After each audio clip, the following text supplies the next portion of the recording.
Hi, everyone. Thanks for joining me. I'm Dave Etkin. I'm the director here at the Louisville Small Business Development Center. Glad you guys could join us today. Toolkit Tuesday is built for real business owners, people just like you guys juggling customers' cash flow. Probably have about 12 open tabs in your brain. So, we are part of the Kentucky SBDC network where we help entrepreneurs cut through the noise and make smarter business decisions.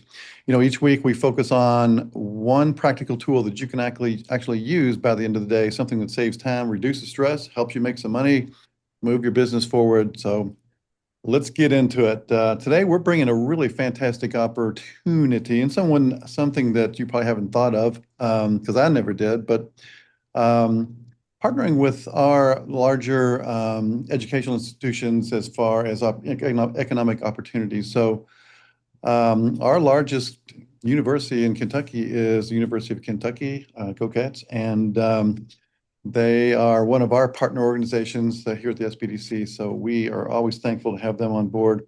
But we've had a great group of people kind of join us today. We have Marilyn Clark. She is the Economic Engagement Manager at UK.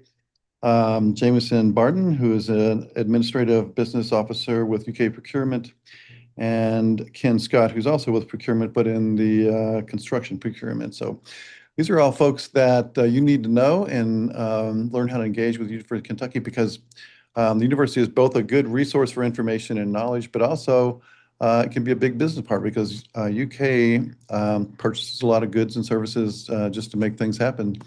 So I'm just going to hand it off to Maryland and let's get started. And remember, as we go through today, this is an opportunity for you guys to actually ask questions like for your specific business, specific questions with some experts that can help you and give you the right answers, point you in the right direction.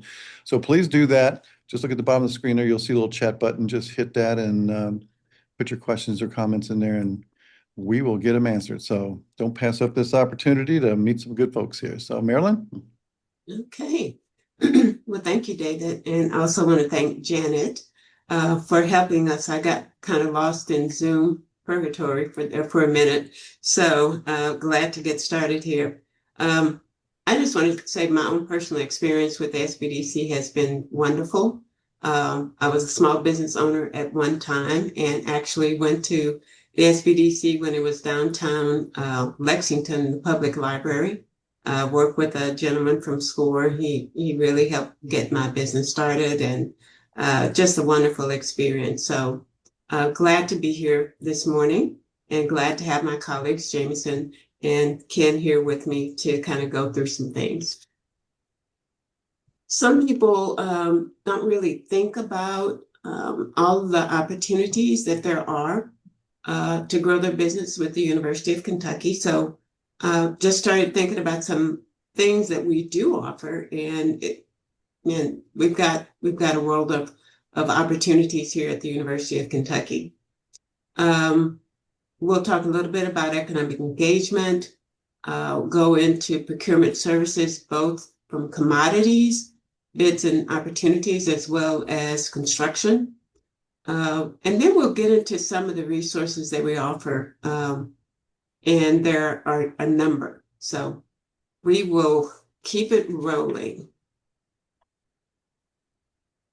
First, I want to talk about economic engagement. I think it's really important to understand small businesses in Kentucky. So I know the SBDC works with the SBA, so do I, and many of our other colleagues. But I just want to share a couple of statistics that I gained from looking at the SBA's annual Office of Advocacy small business report, a small business profile.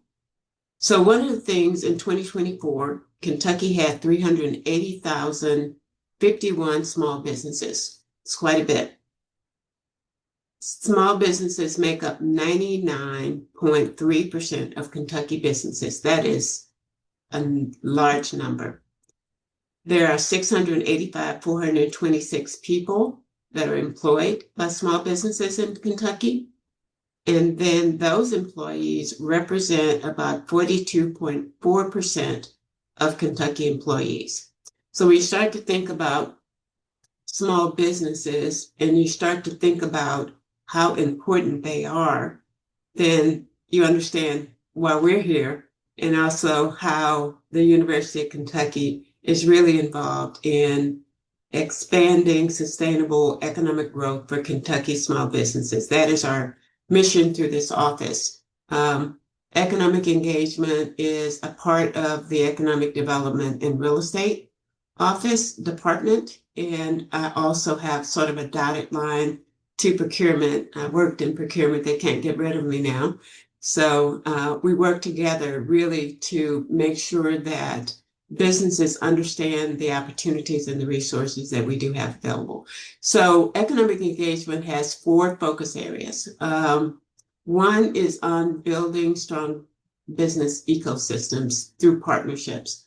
So partnerships like we have with the SBDC and the SBA and others helps us to use those resources and also not to duplicate some of the things that we're doing. So we're talking more and partnering more. Technical support and access to capital is really important. Technical support in the way of classes like those that are offered through the SBDC, and access to capital. I work a lot with Commerce Lexington in their Access Loan Program, which covers a large portion of Central Kentucky with 27 bankers on board for that particular program. The other thing we like to do is we like to see small businesses create jobs. And so developing a workforce pipeline for small businesses is important. One of the scariest things that small businesses can do is bring on another person, employees, benefits, someone that you're responsible for their lifeline. So it's really a big deal and it's a large decision to make. And the last thing that we want to do is make sure that we tell our story. A lot of times, those of us that are involved in this work, in business development, we don't tell our stories. We don't tell the success stories of the businesses that we work with. We want to do a better job of doing that. So ready for the next slide. So the University of Kentucky is growing, and that's understatement. This year we had 37,094 students. That is the largest number I think we've seen in the university's history. I understand that we have plans to continue growing our student population. Our annual budget is $8.6 billion. Probably around $3 billion of that flows through the procurement office. And we'll talk about how to manage that, how they manage that for the other departments around the university that they purchase goods and services for.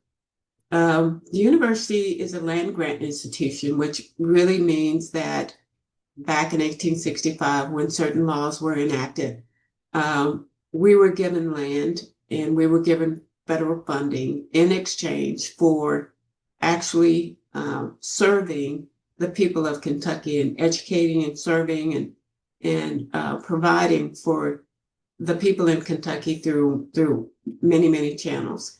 And so we take that mission very seriously. Our student body is more than 100 countries represented, every state in the United States and all 120 of Kentucky's counties. And again, research is really a very big part of what we do. So research and grants and patents is a big part of what we do. And we'll go to the next slide and I'll tell you a little bit more about the Kentucky University of Kentucky Board of Trustees. Back in October, they issued this bold charge, and it was to focus the university's full capacity on improving the health and well-being of the Commonwealth. And that charge is known as Advancing Kentucky Together Network. And so it really is beginning a statewide partnership of connecting with organizations that share the same mission, which is building a stronger, healthier Kentucky. So become acquainted to that particular term, AKT Network or Advancing Kentucky Together, because you'll be hearing about it a lot. And we have, many partners in the city of Louisville for sure and across the state. So to unite the University of Kentucky's research, service, and learning capabilities with partners to co-create solutions that expand opportunities, strengthen communities, and improve well-being across Kentucky. That is the mission.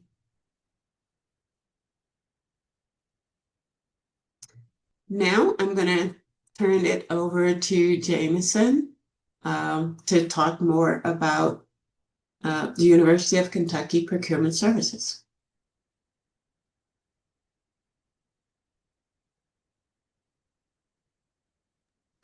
Hello, hello everyone. Thanks for joining us. So you'd like to work with the University of Kentucky and procurement services. So the easiest way to do that is we put out several solicitations. We call them invitation for bids, request for proposals. We also do request for information only, and then we also have from time to time request quotes. The best way to find the majority of the information about how to work with us on a regular basis is to go to that website, purchasing.uky.edu, bid and proposal opportunities. That's where we put all of our bid and proposal opportunities that you can bid on, respond to, and so forth through procurement services. You can also get your phone out and click on that QR code, and it'll take you right to it. And that is the best way to stay up to date with what we have out there on the street, what we're looking to buy at that particular given time, who we're wanting to set up a contract with or work with. That covers everything from construction, commodities, services, the whole gamut of research, materials, repair, operations, everything. So go there, check it, and I encourage everyone to check it regularly. We leave things up on typically for a minimum of 2 weeks, but it can vary. And so I say check it, check it, check it, check it, check it regularly. Um, Typical expenditure categories for us is everything from academics that can cover AV equipment, that can cover research equipment, that can cover just about anything. Healthcare, that's pretty obvious. Patient-related items, that can cover transportation needs, busing needs, that can cover maintenance, that can cover beds. I mean, you name it in that realm. It can cover AV, it can cover televisions, it can cover linens, so forth, so on. Athletics is typically your more sporting equipment. That can cover landscaping items, that can cover groundskeeping items, that can cover cleaning sometimes, sanitation, recycling, so forth, so on, are all can be in that category. Agriculture, a lot of times, is your tractors, your hay balers, your trucks, general landscaping and lawn equipment as well.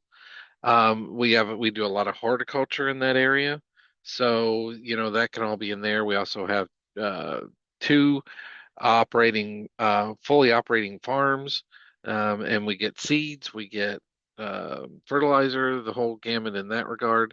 We also have a research farm in Princeton. We also have that also will cover all of our extension offices, and that can cover the whole gamut of items in those areas. And those are in all 120 counties. So then you cover your construction and MRO. Ken, who was on earlier, he specializes in the construction area, but MRO, which stands for maintenance, repair, and operations. Construction is specifically usually when we are building a new building, remodeling, renovating, those types of things. It can also go down to say we need a new parking lot, so it can be asphalt, it can be concrete work, things like that. Then maintenance and repair, fairly self-explanatory. Once we build the buildings, we have to keep them up. So, because we have a responsibility to keep them functional and keep them working and so forth. So, that can be HVAC repair, that can be electrical, that can be plumbing, that can be flooring, anything in those realms. And then research and development. As Marilyn mentioned earlier, we do a lot in that area. We do a lot of research, we do a lot of development, so that can involve everything from test tubes to research items that can be, and then there's some odd items like we bought. Um, the one we all talk about here in procurement is one time we had to buy a treadmill for a hamster, I believe, or a rat or something like that. We bought one time I helped purchase a treadmill for a thoroughbred horse, um, on the treadmill theme. So the gamut in that area is very broad, in that regard. So those are our general categories that we typically purchase in.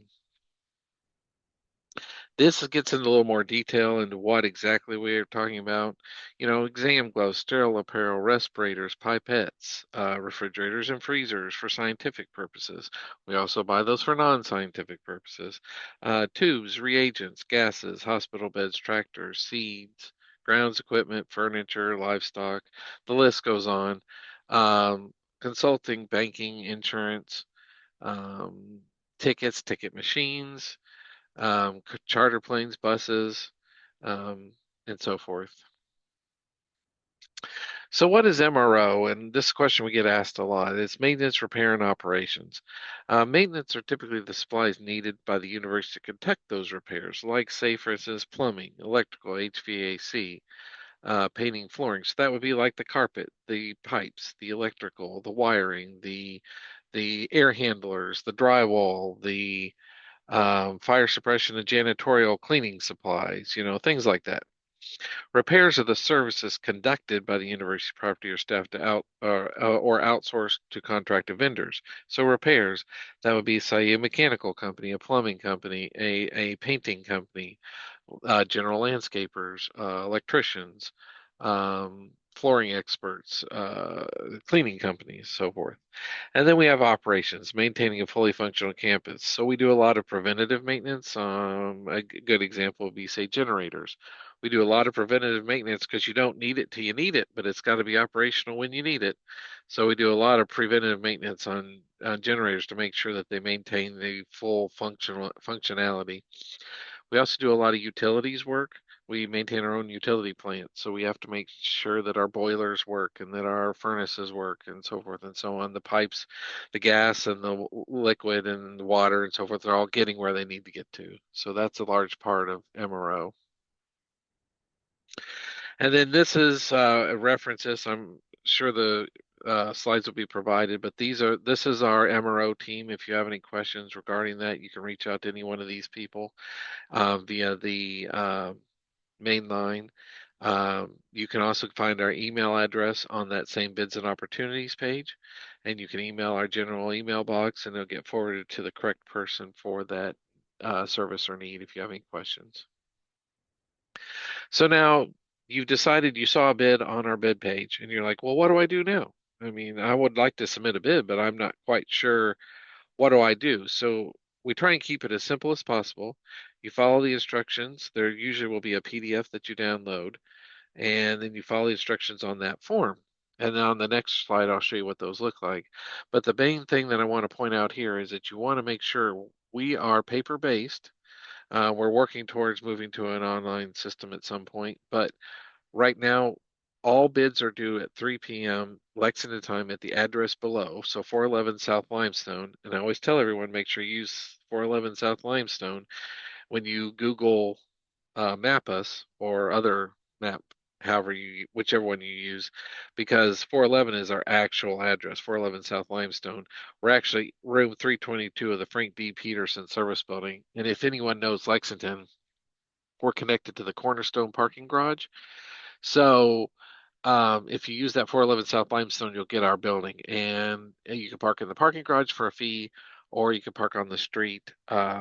Same situation. There's still a fee involved, but um, the point is that you need to get it to our desk, and there's a time date stamp, and it has to be time date stamped by 3 o'clock or sooner on the day that it's due, or it will be late, and we can't accept it. So when you're submitting your forms, these are our typical forms. The one on the left is an invitation for bid, and it's simply exactly what it means. We're typically looking for a bid. A good example would be, say we're going to buy a new truck for facilities. We just put a bid on the street. We give you the specs in that document for what we're looking for, and then usually on one of the pages inside the document, one of the last pages typically, will be a form you fill out giving us your unit price, whatever you're going to charge. These are the specs that I'm providing, which is based on what we asked for. And then you just fill in a dollar amount, and that's your bid. And then by state regulations, lowest bidder wins, as long as they're responsive and reliable. So as long as it's a good bid and it's what we were asking for, then lowest bidder wins. A request for proposal a little more in depth. These are typically for services that we're not quite sure what we're exactly wanting. We know what the general idea, but we're looking for you for more guidance. And typically we'll say we need this and this and this. And then we're going to evaluate the proposals and pick the one that is the most advantageous for our needs based on price, delivery, services, and so forth. Oftentimes those are more your like mechanical contractors are going to give us an hourly rate, something like that. Those are typically what a RFP is for. So now that takes us into the construction procurement process. We post those bids on the same place as all the other bids. Typically, in those situations, we're looking for a bid or an RFP if we're looking for a general contractor or a construction manager at risk. But in those cases, we're looking to build a new tower, like the picture here on the slide. That would have been something that would have been put out. That entire construction project would have been an entire process of multiple bids and RFPs all along the way. Um, and oftentimes those are towards a specific project or specific item or specific need. So you can find those on our open bids and opportunities page. You can also find those if you're specifically interested in those on the Lynn Imaging Plan Board website. And if anybody's interested, we can give you a link to that. But that is where you find the specifics for those projects because they're so large, we can't put them all out there on our board. And Lynn does a tremendous job managing that for us. So when we put a bid out for those types of projects, we put them there, and that's where you get your architectural renderings, your specs, your design needs, so that you can put together an accurate and good bid. So. These are some of the capital projects that we're working on currently and that we have in the past. The Michael D. Rankin MD Health Education Building, I believe it's being constructed now. We know there's an arts district coming in the pipeline over on Broadway. It's about $150 million gift. It was from $150 million gift from the Gatton Foundation to make this beautiful arts district over on that strip of land. I think we're into the final stages. I know the building's up. I know it's still being worked on it, but that's the Cancer and Advanced Ambulatory Building on Limestone, Nicholasville Road area. We're also in the future, we're planning a Chandler Hospital expansion.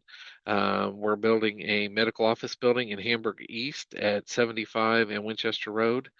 I know we're working on, and I think we're in the final stages of the Whitehall classroom building renovation. But there might be some bids that'll still come out for that one. I know we've done Scoville Hall.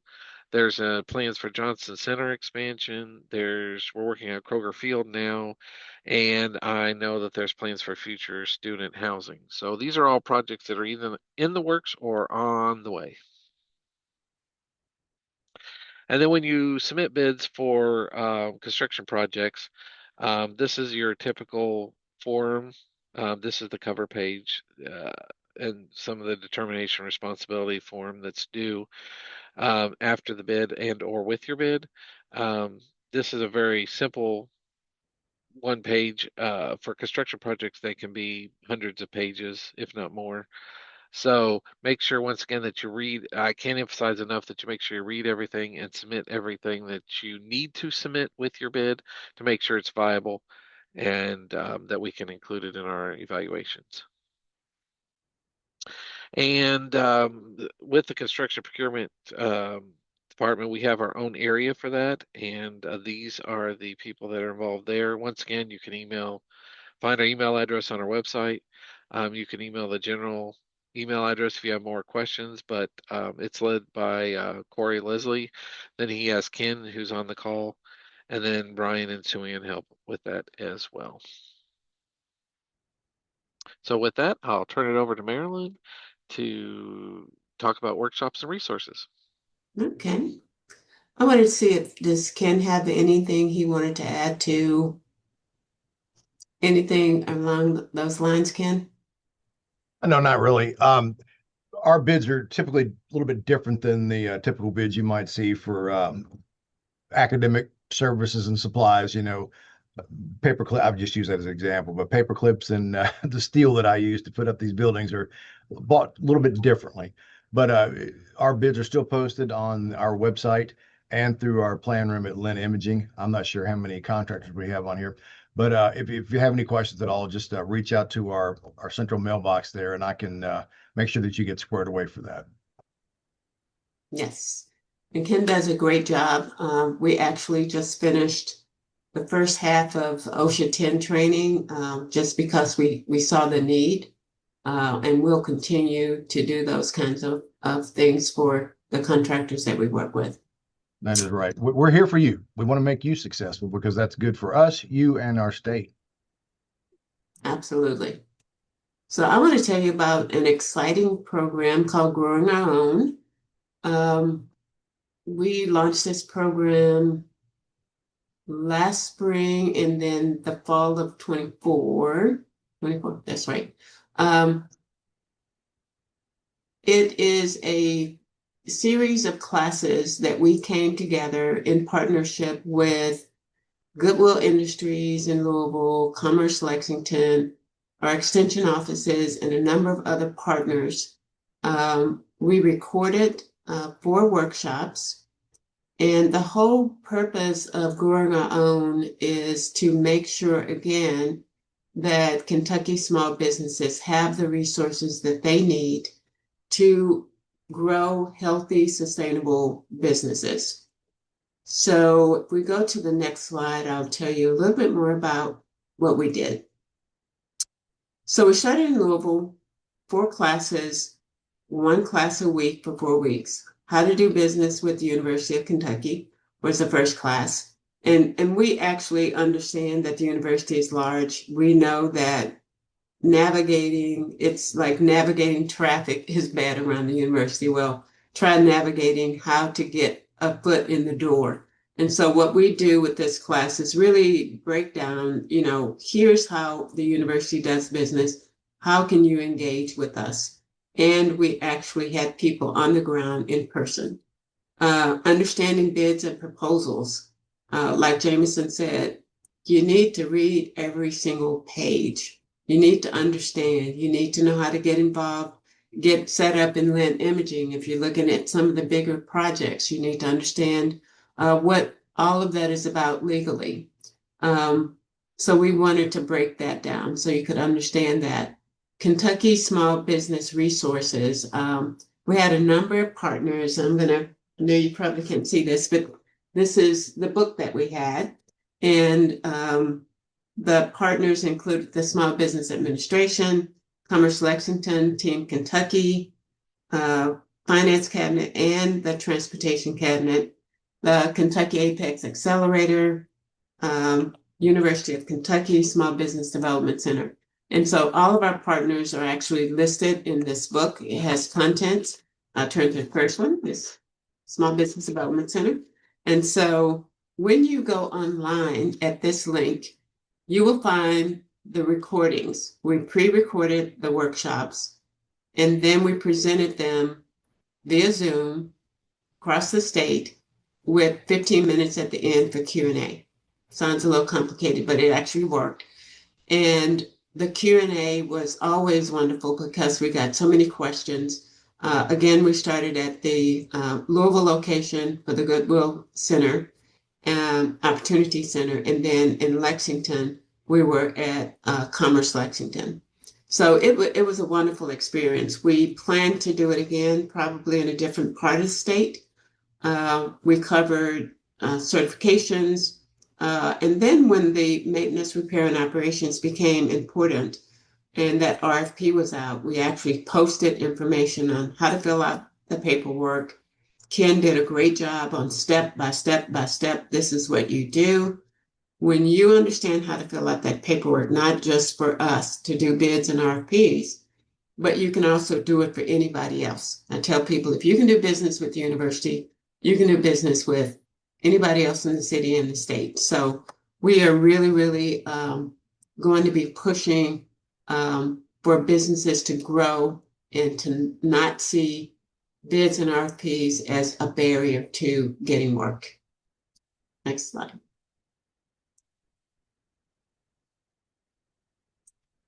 So one of the other things, of course, as you've heard Jameson talk about, we do an awful lot of construction. So it became necessary for us to actually start to grow our own construction contractors, smaller contractors to do maintenance, repair, and operations. Turner Construction and the University of Kentucky have been working on this project for 4 years. We're entering our 5th year. Our 5th cohort starts in March. This is a 12-week program that is designed to give small contractors the skills that they need to be competitive in the construction industry. The classes are in person, 6 to 8 p.m. on Tuesday nights, starting in March. We have 65 graduates and 58 companies have gone through this program. 20% of them, we've done some research on this, 20% of them have actually gone on and found opportunities with some of the community partners that we have. The deadline for this year's program is January 23rd, this Friday, at 5 p.m. is the application deadline. Right now, we have as of this morning, we have 38 applications. It is a competitive application process, but we go through and we are very careful in our selection process. It is a full team. There are about 6 of us that do that. So the topics include safety and site logistics, insurance and bonding, contracts, subcontracting, what that's all about legally, estimating and scheduling, construction accounting, bid preparation and review. We have a team that comes from Cincinnati, from Turner. We have project managers here in Lexington. We have UK's procurement team that comes in. And our final project is a team-based project where they actually submit a bid and go through a post-bid review where you have to actually understand and defend the bid that you submitted. This year, we are working with the Associated General Contractors. They have a student team on campus, and we will add, for the first time, a UK student team. And they're going to go through the entire program and also submit a project. In addition, we'll be working with companies like Bullard. They invented the hard hat, actually, for one of the wars. They're actually located here in Kentucky.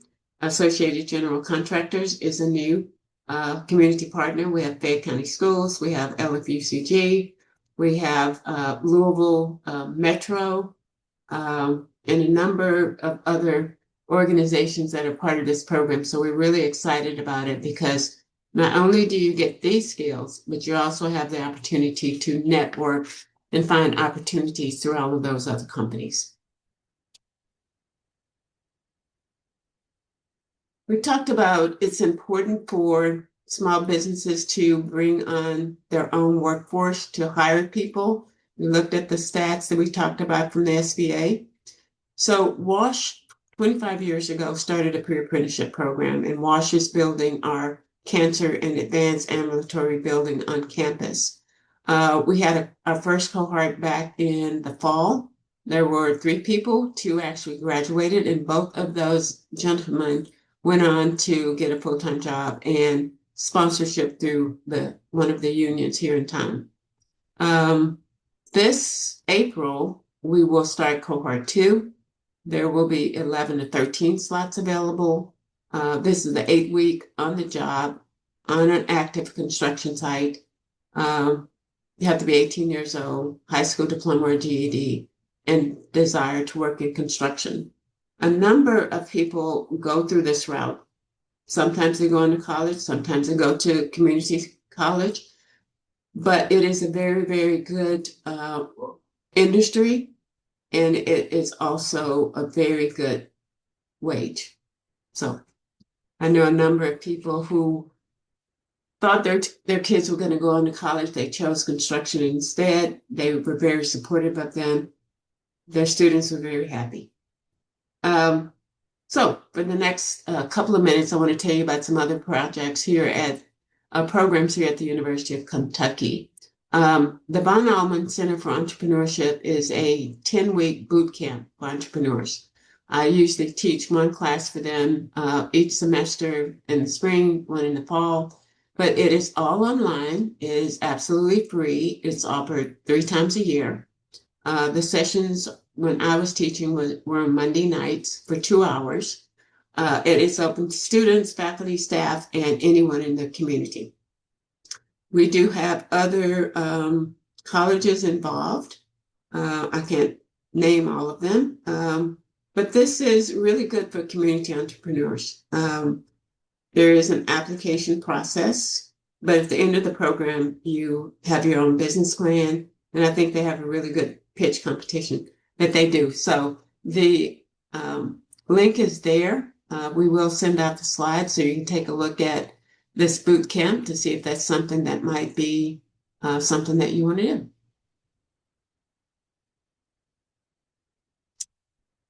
So if you have a technology startup, or you're a founder, or you're an innovator, you may want to check out LaunchBlue.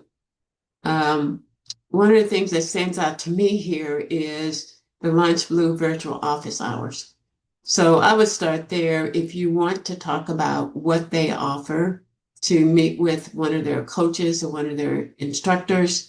It looks like they meet on Fridays from 12:30 to 1:30. I do think that on occasion they have breakfast meetings. They have a wonderful source of all kinds of resources. That resource guide, the link will take you directly to that digital library resources that they have available for anyone who is starting a technology startup. The other is the UXL program. If you're talking about taking something into a path of commercialization, you got the idea, but now you need to figure out how to get it to market and how to commercialize it. They've got a whole team that can help with that. So very exciting for anybody who is part of a technology startup.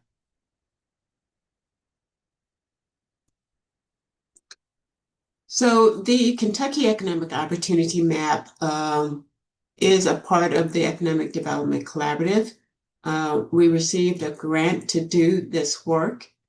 And the reason why it might be of interest to you as a small business owner or anybody in small business development is that this particular map will show the economic viability of any county in the state of Kentucky.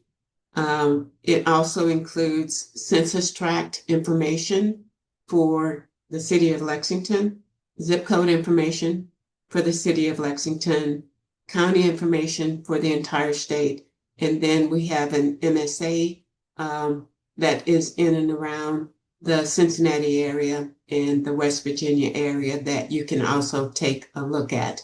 And so this map is not yet listed or linked on our site yet, but it will be. We're in phase 2 and should have something to show and announce before the end of this year. And last but not least, the Economic Outlook Conference happens every year. This is out of the Gatton College of Economics and Business. And it will be on February 3rd from 8 to noon at Central Bank Center.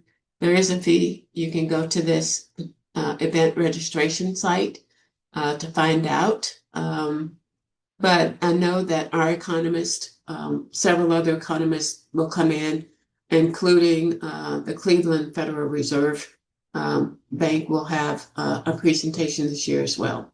And so anybody interested in economic outlook and what's happening, not only in Kentucky, but across the state, you want to start going to the Economic Outlook Conference.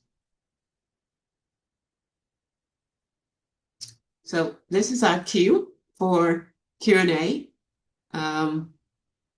So we're all here to answer any questions that you may have, and really are grateful for the opportunity to present this information to you. Yeah. Thank you, guys. That was great. Really, really a lot of good information. Herman does have a question. It says, we have done some business with UK and want to be able to do more with them. We have been able to provide conference speaker, recruitment gifts. Our retail store specifically provides all Kentucky-made gifts and have been in business for 35 years. We gift wrap for free and ship globally. We would love to have a better resource as to who to reach out to, who can get departments in the university to know what we offer and how we can help. Anybody have a comment on that one? Would we consider that promotional items, Jameson? Yes, Yeah. that would be promotional items, which we have contracts for. However, there may be an opportunity for where we might need something that we don't have a contract for. It might fall in your realm. So we're always open to hearing from other vendors. So what I would suggest, and I can put it in the chat, I would suggest sending an email to our general email box, and then we can put you in touch with the person who manages those contracts so that at some point in the future when those contracts do go out, they could add you to possibly a list. They could also point you in the right direction if for some reason one of those vendors weren't able to provide what we needed. We might be able to use you. Things like that is what I would do. Yeah. I mean, I ran into a small business when we were doing growing our own, and they were providing some things for the hospital. So Right. So yeah, I mean it happens. I mean we set up these contracts and most of our vendors can provide most of what we need, but there are times where we do need somebody, so it's possible. So Mhm. But bear in mind those are not indefinite contracts. So at some point there will be another bid or an correct. RFP for Correct. goods and services. So Yes. it may expire next year. So you want to Right. reach out to her and get on that list so she can send you the updated information so you can get on contract, right? Right. Sorry, Dave. And I also encourage everyone to watch the board too, because you never know when we may put contract RFP or a bid out for promotional items, and that would be something right up your alley. So, right. Is there a process like, and I'm going to be very broad here, but let's say I have a new product or service that you aren't currently using, but if you saw it, you would say, oh yeah, we need that. That'd be great. Is there a process for that as opposed to just waiting for you guys to decide what you want and throw it out there for the world?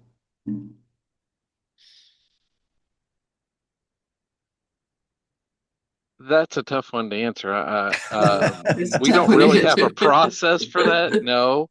Um, that's kind of what the request for information is for. Okay. Typically, but that's coming from our side of it. So, Yeah. we'll have a department come to us and say, hey, we want to know if there's someone out there that can do this that we've envisioned, but we have no idea if there's anyone out there that can even provide this service or commodity.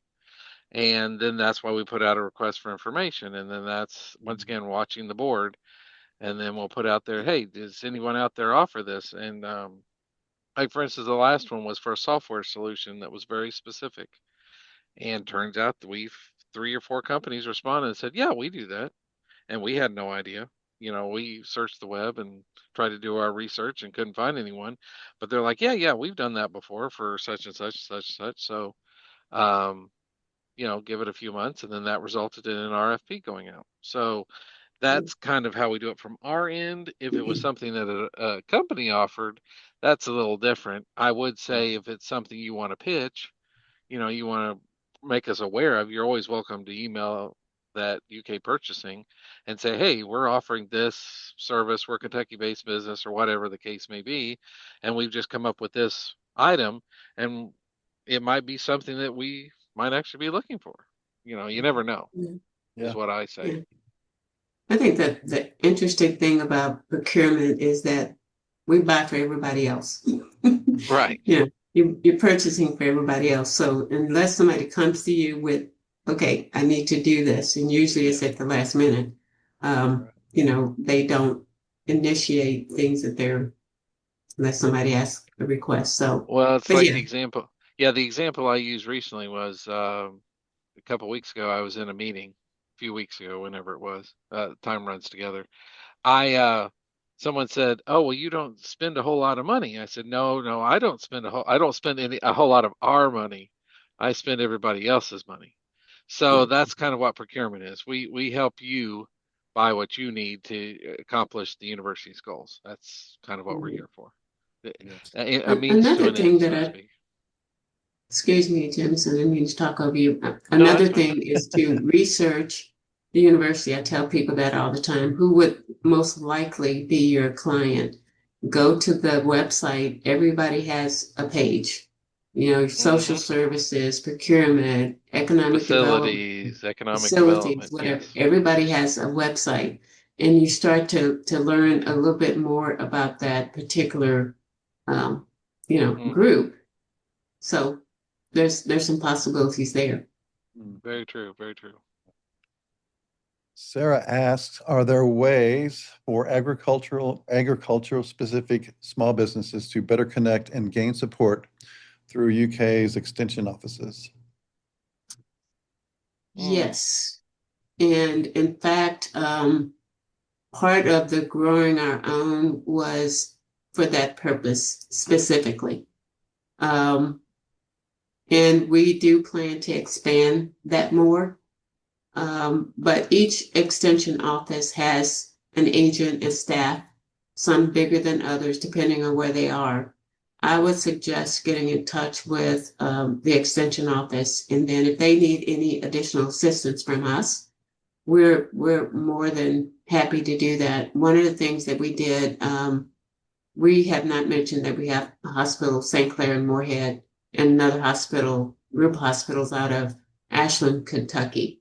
When they needed assistance, we worked with the extension office, kind of halfway in between in Greenup County, and we did a special Zoom that Ken did, and we had people join there in person, and so we had some boots on the ground. So we're very happy to do that and to coordinate some more of those kinds of sessions with the extension office. Dee asks, is there anything for a food business? I'm assuming a food product. Business.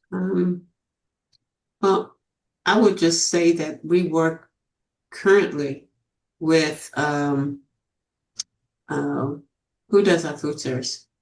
Jameson. Aaron, Who does it now? It's Alyssa. Alyssa, you mean catering and all that? Yes.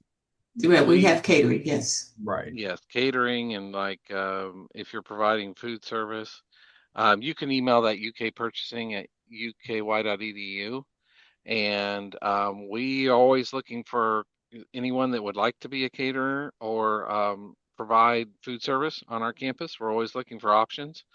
So you can email that, and we can put you in touch with the person who manages that in our office. And we basically maintain a list of approved subcontractors or catering companies for internal use. And the reason we do that is because there's certain requirements to be a caterer on campus by law. You have to have certain licenses, you got food service license, certain insurance, things like that.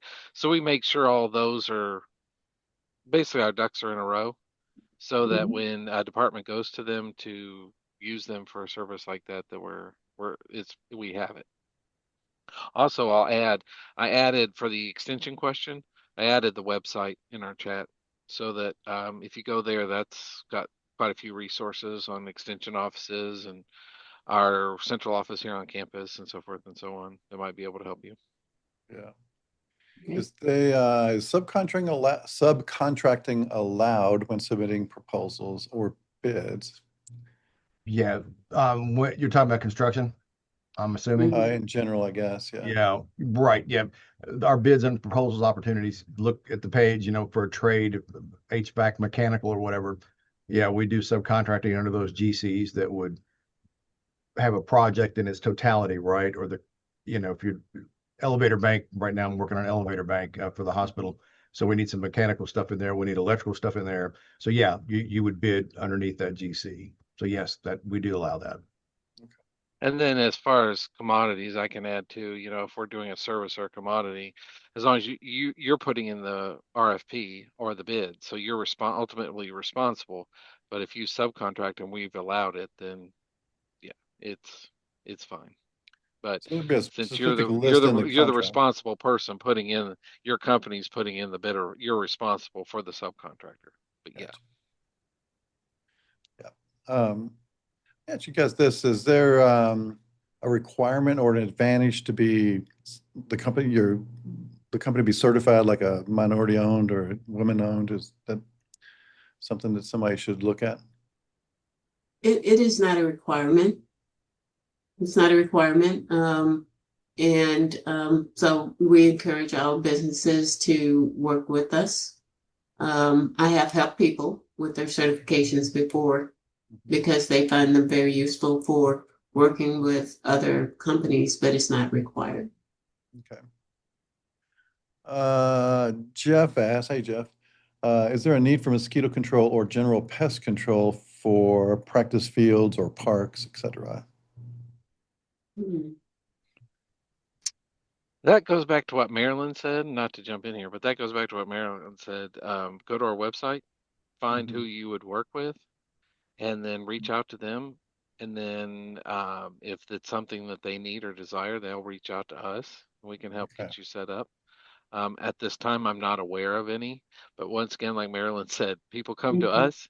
It could be I get off this call and 10 minutes from now, someone will call me and say, "Hey, I need pest control for such and such, we Yeah. found such and such, and so then we'll deal with that. I can say we do have a contract, I believe, but that doesn't preclude you from not being included. So once again, I'd say just go to and that would be athletics or facilities or both would be Mhm. the website I go to. Been a finance person. I always ask this question. So if what's the normal process for getting paid? Like if it's stretched out, it kind of could be harmful for a small business with, tight margins and stuff. What's the expectation there? Well, I can say it for us it varies. It Mm-hmm. depends on what your commodity or service is. We prefer to pay everyone with a purchase order. And then we're net 30. Okay. So once we submit the purchase order and the goods or services have been rendered, then you submit your invoice. As soon as you submit your invoice, we put it in the system and then it cuts you a check, usually right after that 30 days or right on the 30-day mark, and then drops it in the mail. We do pay some via Procard, but we'll work with particularly small businesses. If you say, I would prefer not to be paid with a Procard, and you just tell the department you're working with that I would prefer a PO because you don't want to pay, you're going to get dinged with a credit card fee or something. Right. We'll work with you on that. Now, there's a few items that we would prefer to pay with Procard, but like I said, we're usually we want to work with more people, so we're trying to get, as much, particularly local as we can. So Yeah. we will usually, if you just communicate that to who you're working with, we usually work with you on that. Okay, great. I think the other thing about that is construction, because we have a contract with that prime construction company. Mm-hmm. We pay them and then they pay their subs and down the line. So sometimes small construction companies may need like a line of credit to kind of Yeah. float until they get paid. So we found that that's an issue and it's not one that we can really control. But sometimes I've seen smaller companies say to their prime, I've got to get paid in X number of days or whatever of receipt of your payment. So sometimes that becomes an issue. Well, this has been fantastic. I've learned a lot, and I think engaging with you guys is a great opportunity. I encourage everybody to do your research and dig in and get on the board, see what's going on. Mhm. So, Jameson, Marilyn, I really appreciate it. Well, we appreciate the You're welcome. opportunity. Yeah, thank you. Really, really do. Thank Yep. you so much. This has been Thanks. great. So, thanks again, folks, and then thanks everybody for joining us. And we will be back next week on another Toolkit Tuesday. I hope to see you then, and make your Tuesday a good one. We'll see you next time. Right. All See right. ya. Everybody. Bye. Thank you. Bye-bye.